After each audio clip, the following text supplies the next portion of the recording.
Let's just log in here. Here we go.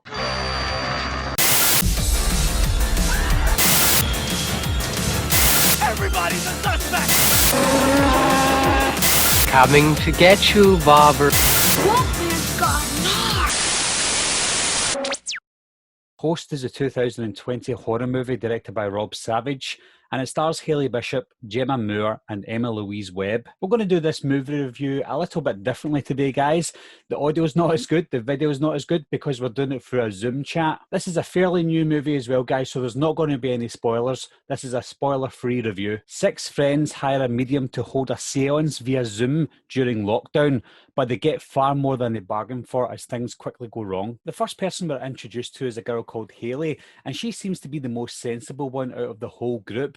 And it looks like the movie was going to evolve around her apartment, because when we see her for the first time, it looks like her apartment may be haunted and there's something in her apartment before the seance begins. I like how we're introduced to Hayley as well, how the Zoom chat starts up. That's how we're introduced to the movie, with her logging on to the chat. I've not seen a lot of movies in 2020, so I could be wrong here, but this is the first movie that I've seen this year that doesn't tackle COVID, but it has COVID around it with the whole lockdown and people wearing masks and stuff. Again, I don't know if that's the first movie that incorporated it this year, but it's the first movie that I've seen that had COVID in the background. I didn't see any marketing for this film. I didn't know what the film was about. I just knew that it was a horror movie that was based through a Zoom chat, so I didn't know what it was all about. I had a funny idea of what it could be, and they don't really mention that within the first 10 minutes of the movie, why they're doing a Zoom chat. You just hear them talking about, have you done this before? No, this is the first time I've done it, or I've done it before and it's really fun. From what they were mentioning within the first 10 minutes, I knew what they were about to do, and that was obviously the seance. Is anybody feeling worried? Is anybody feeling a bit vulnerable? Yeah, Emma. Scottish, yes. After we're introduced to all the people who are about to take part in this seance, we're then introduced to Selin, the Scottish woman, who she's an expert. She's the one that makes these Zoom chats up, and she tells them all the rules of it. But straight away, they all disrespect her, whether she's loopy or not. They're disrespecting her and her profession. So straight away, I didn't want any of these people not to survive, but I didn't really care for any of the characters because they're completely disrespectful. So I don't know if that was what the writer's intention was, for us to hate these characters.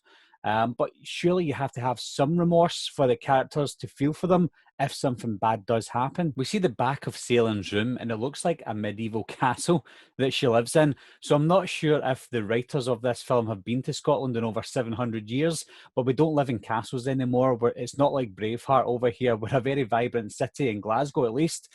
So yeah, I think that they've stereotyped the Scottish people in this one, not intentionally. I don't think they mean anything bad about it, but I just think they don't know much about Scottish people. There was a scene where they were all bickering at each other, moaning and laughing and joking, but there was a genuinely frightening scene for me anyway that occurred in Hayley's room.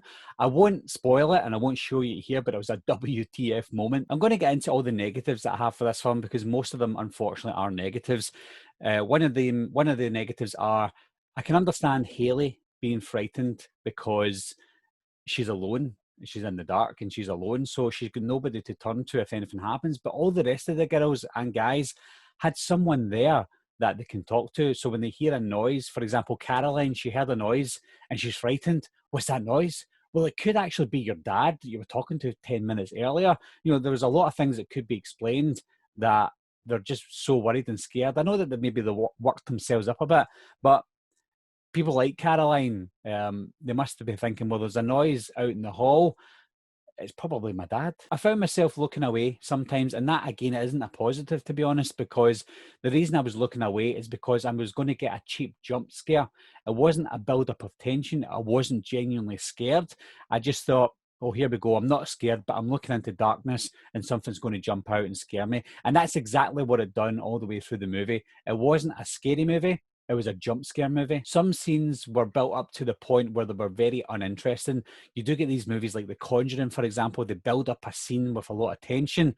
This one does the complete opposite. It does a long scene, a long build-up, but it was uninteresting. And because I knew it was just going to be a jump scare, I knew exactly what was happening. So I thought, this is just very uninteresting. There was a scene with one of the girls that lasted about 5 minutes, looking up into her attic, coming back down again, and nothing happens. And it just seemed like a waste because the movie's less than an hour long. So if you've got a 5-minute build up to nothing, then that's a waste of time. Another thing that annoyed me was some of the girls got really scared and started to cry, but they continued to sit there with the lights off. All you had to do was turn the lights on and that's it. Or shout your partner or your dad. If you're scared, stop playing, turn the light on. So this was supposed to be a realistic movie because obviously it's on a Zoom chat, but there were very unrealistic characters. I'd be lying if I said I wasn't interested in the film. I was interested from the very first minute to the very last just to see what happens. But I can't help but think it's something that we've already seen before, disguised as a Zoom chat movie. They're using the technology of Zoom chat and bringing it into the 21st century. But they're giving us things we've already seen before. And I'm not going to spoil it, but things like that we see happen in Paranormal Activity, for example. So we've seen it all before, but they've just updated it to a Zoom chat. I got even more disappointed at the end of the film because they showed too much.